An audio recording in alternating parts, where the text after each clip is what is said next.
যোৱাকালি ভিডিঅ'ত মই আপোনালোকক ধুনীয়াকৈ বুজাই দিছিলোঁ যে এক্সাম চিলেকশ্যন আপোনালোকে এক্সাম চেণ্টাৰ চিলেকশ্যন কেনেকৈ কৰিব। আজি অকণমান আৰু আপোনালোকৰ সুবিধা হোৱাকৈ কিছুমান টিপছ দিম, সেইখিনি আপোনালোকে ভালকৈ শুনি থাকিব। তেতিয়াহে আপোনালোকে ভৱিষ্যতে একোজন টিচাৰ হ'বলৈ পাব। কাৰণ আপোনালোকে জানে যে ভৱিষ্যতে যদি একোজন টিচাৰ হ'ব বিচাৰে তেতিয়াহ'লে আপোনালোকে BEd নাইবা DLEd কৰিবই লাগিব। তো BEd নাইবা DLEডৰ অবিহনে আপোনালোকে কেতিয়াও টিচাৰ হ'ব নোৱাৰে।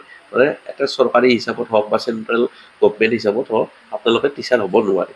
তো কি হয়, এই DLEd এন্ট্ৰেন্স এক্সাম আমি কোৱালিফাই কৰাটো একেবাৰে একদম কঠিন নহয়, সহজে। যদিও তাৰে মাজতে যদি কিছুমানৰ অকণমান বেয়া হয়, তথাপিও এইটো ট্ৰিক ফ'ল' কৰিলে আপোনালোকে নিশ্চয় মানে ছাকচেছ হ'ব আৰু। চাওক, প্ৰথম অৱস্থাত মই কওঁ DLEd পেট এক্সাম আপোনালোকে যেতিয়া এক্সাম চেণ্টাৰ চিলেকশ্যন কৰিব, ধৰি লওক এখন ডিষ্ট্ৰিক্টত হওক বা আন এখন ডিষ্ট্ৰিক্টতে হওক চিলেক্ট কৰিব, তাৰপিছত তাত এক্সাম দিবলৈ যাব। তাৰপিছত পৰীক্ষাৰ ৰিজাল্ট ঘোষণা কৰিব তেওঁলোকে, SCERT ফালৰ পৰা ঘোষণা কৰিব।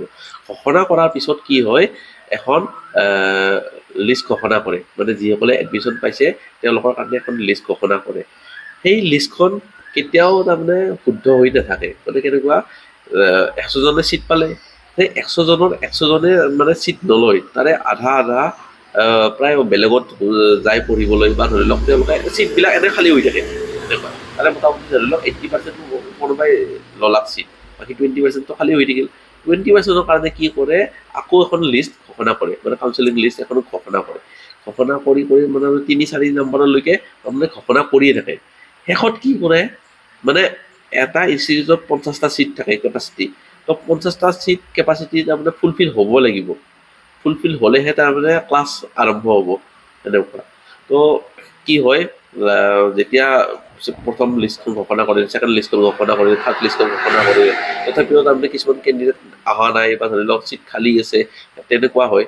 তেনেকুৱা অৱস্থাত কি কৰে, আৰু কি কৰে, স্পট এডমিশ্যন ঘোষণা কৰে। স্পট এডমিশ্যনটো কেনেকুৱা মই আপোনালোকক কৈছোঁ। স্পট এডমিশ্যনত এজন কেণ্ডিডেটে ফিজিকেলি ডকুমেণ্টছ তেওঁলোকক কলেজখনত গৈ জমা দিব লাগিব। ধৰি লওক এখন বৰপেটা ডিষ্ট্ৰিক্টতে হওক বা নগাঁও ডিষ্ট্ৰিক্টত হওক, স্পট এডমিশ্যনৰ কাৰণে ডেট এনাউন্স কৰিলে।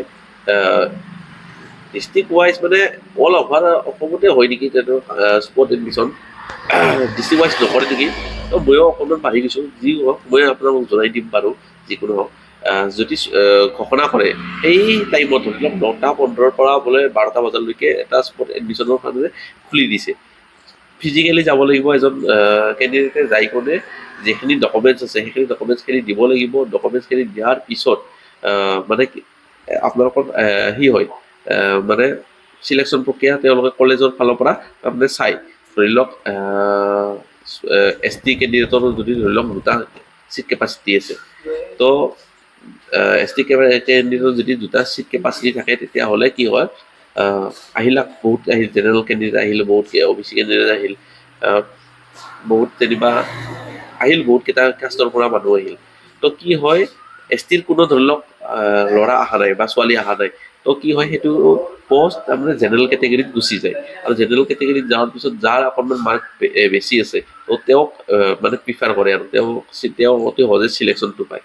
তো এনেকুৱা একো কথা নাই, বোলে STT হওক বা কিবা হওক, তো এনেকুৱা ভেকেঞ্চি থাকেই। মানে ধৰি লওক OBC থাকক, জেনেৰেল UR কোটাত থাকক, বা ধৰি লওক SC থাকক, তো এনেকুৱা কোটাত থাকে।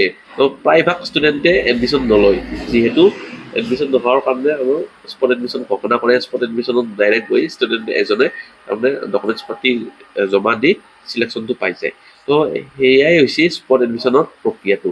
আৰু কি হয়, আপোনালোকে এটা কথা মই কৈ দিওঁ, এইটো কথা বাৰু কত নক'ব, আপোনালোকক মই কৈ দিওঁ। যেতিয়া এডমিশ্যন ল'বলৈ যাব, তো এডমিশ্যন ল'বলৈ যালে মানে প্ৰথম 3 সপ্তাহ চাগে, 3 সপ্তাহ হ'ল বা 1 মাহ চাগে, 3 সপ্তাহ বা 1 মাহ সেনেকুৱা আৰু।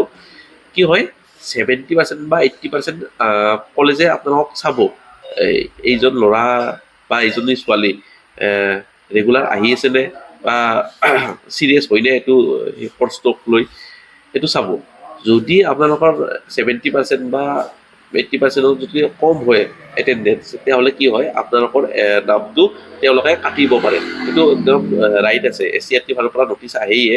আপোনালোকে গমেই পাব যেতিয়া এডমিশ্যন হ'ব তেতিয়া গমেই পাব নটিচ আহিলে কি হয় সেইটো প্ৰিন্সিপালে কাটিব পাৰে প্ৰিন্সিপালে যেতিয়া কাটিব কটাৰ পিছত স্পট এডমিশ্যনত সেইটো কৰিব ধৰি লওক আপুনি একদিন বা দুদিন গৈ অহা নাই আপুনি ভাবিছে বোলে মই যাম আৰু কেইদিনমান পিছত যাম ভালকৈ ক্লাছ পাতি আৰম্ভ হওক তো এনেকুৱা একো নাই আপোনাৰ নাম যেতিয়া কাটি দিব কাটি দিয়াৰ পিছত সেইটো চিট যাব স্পট এডমিশ্যনলৈকে তো এইটো হৈছে CRT DLতো চিলেকশ্যন প্ৰক্ৰিয়া অকণমান আপোনালোকক ক'লো বুজিবা পালে মানে থুলমূলকৈ আপোনালোকক জনালো বাকী আজি চাগে ৰাতিপুৱাই ক'ব আপোনালোকে কি কি কৰিব লাগে একো টেনশ্যন ল'ব লগা নাই একেবাৰে সহজ এক্সাম একেবাৰে সহজ এক্সাম একেও হাই লেভেল চাব লগা একো নাই সৰু সৰু বস্তু কিছুমান চাব লাগিব সেইখিনি মই ধুনীয়াকৈ আপোনালোকক গাইড কৰিম আৰু ই বুকখন ৰেডি হৈ আছে অহা কাইলৈকে হয়তো পাব কেনেকৈ পাব সেইখিনি মই ধুনীয়াকৈ ভিডিঅ' সহকাৰে মই আপোনালোকক জনাই দিম ই বুকটো কেনেকৈ আপোনালোকে ল'ব পাৰিব গোটেইখিনি আপোনালোকক জনাই দিম তো টেনশ্যন কৰিব লগা একো নাই